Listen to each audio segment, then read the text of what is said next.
So with that, I'd like to turn this over to Adam Fishman. Adam, please go ahead. All right, thanks very much.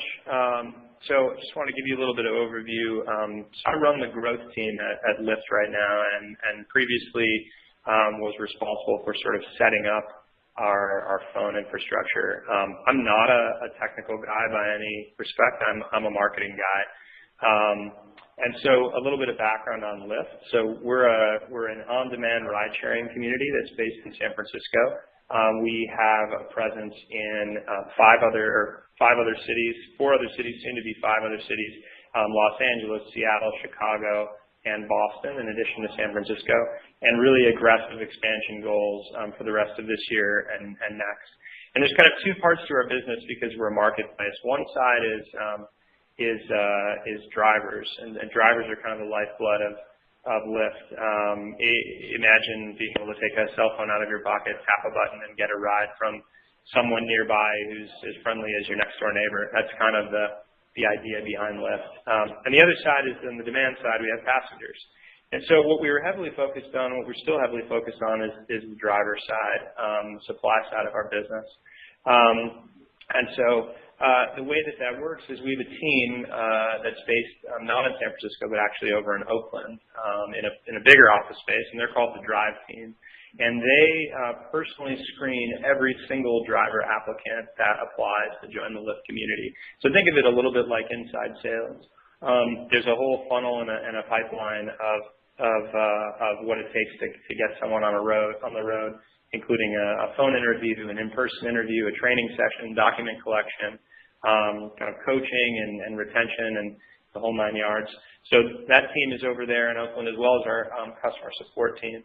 And so basically, when we first started this, we were operating in one market. We had, a few hundred drivers in San Francisco. Now we're into the thousands and five total markets, like I was saying, in less than a year.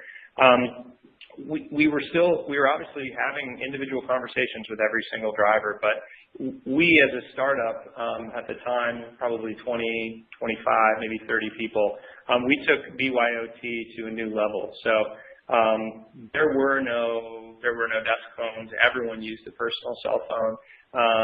A lot of times used a Google Voice number and things like that. And that wasn't going to work for us long term as we scaled up the Drive team. And just so you know, we started with 4 people on that team. It's now 17, and with no end in sight of hiring. And so we were calling from Google Voice numbers, people who had set up years ago, area codes that were unrecognizable to people in different markets, and we found that that was a really big problem for us. We didn't have good customer connect rates. We were having a hard time. We were leaving a lot of voicemails. Very few people getting back to us.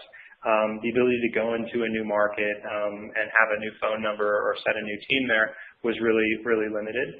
And because everybody was using their own phone, if somebody was out of the office, somebody went on vacation, there might be hundreds of return calls that went kind of missed during that time. You couldn't transfer things, you couldn't forward things.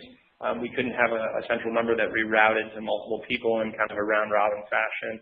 And so it wasn't super scalable. And so what we did was we started very small. We said we need something that doesn't require a lot of IT. Our definition of IT is 2 guys in the office on a Saturday with a ladder and 100 feet of Ethernet cable. So that notion just doesn't exist. IT just doesn't exist at Lyft. So we needed something that was fast, something that was scalable, something that had all those features that we were missing, and something that we could move quickly on. Because as a startup, waiting months and months to get a physical phone system or sort of build our own solution was just a non-starter for us. That's 2 months of lack of productivity, and we've only been around as Lyft for a year. So that's a non-starter. So we needed all these things, and we needed it to scale from a couple of people to potentially 50, 75, 100, and we needed to be able to move from office to office because we've almost already outgrown our Oakland office in less than a year. And so we chose RingCentral, and I was the administrator of RingCentral pretty much myself, without a ton of technical background. Like I said, I'm a marketing guy. And we were up and running even before we did order desk phones. We were up and running even before the phones arrived because we could use the app on the cell phone. And once phones got here, I mean, all in all, it took us less than a day to set everyone up. It took us at worst case scenario, the better part of the morning, I would say, and that was it. And we had 5 people up and running. And all calling out of our San Francisco office originally before we had the Oakland office. And we suddenly started to realize some really impressive improvements in our communication with potential driver applicants. One, the business SMS feature was critical for us. We found that not only calling somebody with a local number, so you might be calling from San Francisco Bay Area to someone in Chicago, and you want to have a 773 number so that it looks like you're local there. Not only did that really improve the connect rates, but also when we did leave messages, a lot of times it was in the middle of the day and people have other things that they're doing, and they just wouldn't check a voicemail and get back to us. If we followed up with a text message from the exact same phone number immediately after hanging up on leaving our message, we improved our callback rates to nearly 50%. So whereas most of our applicants were kind of ending in left voicemail and never getting back to us, this made them a lot more likely to respond. It was very easy to say, hey, remember that application you submitted? This is Adam from Lyft. I'm just trying to get a hold of you in case you didn't recognize the number. And so we had really incredible gains in productivity. And as a result, the team was able to spend less time leaving voicemails and a lot more time actually talking to people and ratcheting up the amount of outbound call volume they were making. And so the next thing that we were really able to get from RingCentral was the notion of setting up departments, which was really great for us because as we went into new markets, we could, there's always some skepticism of a new product that people have never heard of. So as we were posting ads and encouraging people to learn more about Lyft, we could give a central number for people to call in, and we could assign our team of people who were working on that particular city. It might be 2, it might be 5, or 7, or 10, or something. We could set that all up so it would round robin to those people, and it would always reach somebody who was available. As opposed to the alternative, which is again ending in a voicemail. And the best part about all this is it just was there right out of the box. So we didn't have to build it ourselves. We didn't have to beg for new features. It was everything we needed was already there. And sort of the third thing was flexibility for us. So while a majority of our folks are working out of one single office, the customer support team works pretty much 24 hours a day, and they're all in Pacific time. And so, not everyone wants to go to Oakland at 3 in the morning to do work. And so if they live in San Francisco, they can take customer support calls from home, and they're all coming in from the same number and responding from the same number. So there's a lot of continuity there.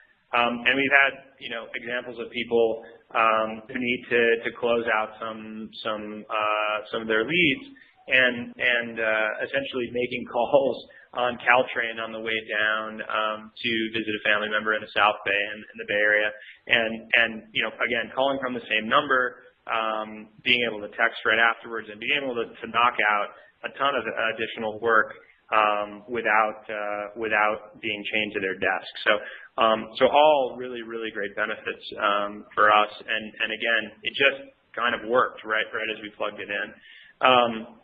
And so a few things that I wanted to talk about in terms of things that were sort of easy for us with RingCentral.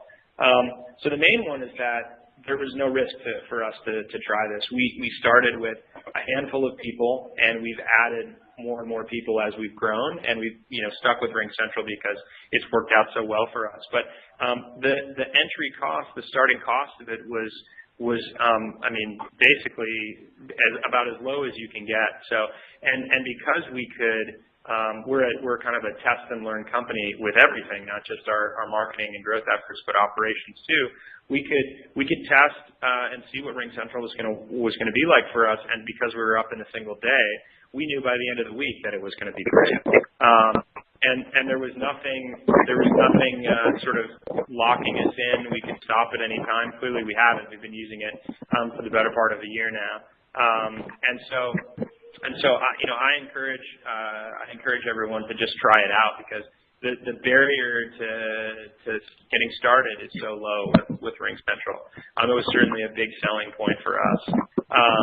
And then the other thing is the ability to scale was super attractive for us too. So the other thing I would say is we started in San Francisco, where we hadn't thought at all about quality of service, because again, everyone was using cell phones, and we had one single internet connection that everyone was operating on. When we moved over to Oakland, we actually just separated different bands, which was really easy for us to do. And so now we have a dedicated internet line that's coming in that all of our phones run on, and that's worked out great. I mean, call quality was excellent before, and it's even better now. So I'd recommend potentially a separate band, or at least doing a little bit of quality of service thought with any VoIP provider, but we found it's worked really well with RingCentral.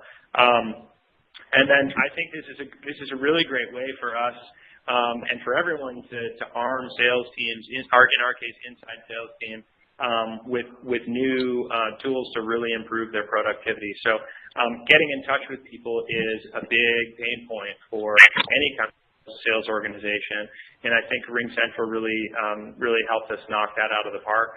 And we're still exploring and using a lot of the features of RingCentral. So business texting is I wouldn't say brand new, but a relatively new thing. And it's been working phenomenally. And just the other day, we do sort of surges in certain markets where we will switch the focus of the team and have quite a few more people calling into a market. And when we do that, we need additional phone numbers. So the ability to just quickly add another half a dozen local area code numbers in order to call into a specific market, and that happens in 5 minutes, and it's done. And then you can also, one of the other great things we loved about it was the ability to have multiple numbers tied to the same person. So as they were getting calls back, maybe they'd moved on to another market or something like that, they were still able to field those calls or reroute them appropriately. And so I think the experience has been fantastic with RingCentral. It has all the features we need. We've looked at alternatives. We've looked at building even our own technology because, hey, we're a startup and we love to build our own stuff. And frankly, the lead time and the ongoing maintenance is just not that worth it for us. And so we're happy to continue working with RingCentral, and the cost is so minimal, and there's no major commitment. So a lot of other things we explored required, getting 50 or 100 lines at a time. And when we were a 5 or a 10 or 17 person organization on the sales side, that's just a waste of cost. And so we're able to kind of grow and increase our commitment to RingCentral as needed. So yeah, I think that's pretty much it for my part of the talk.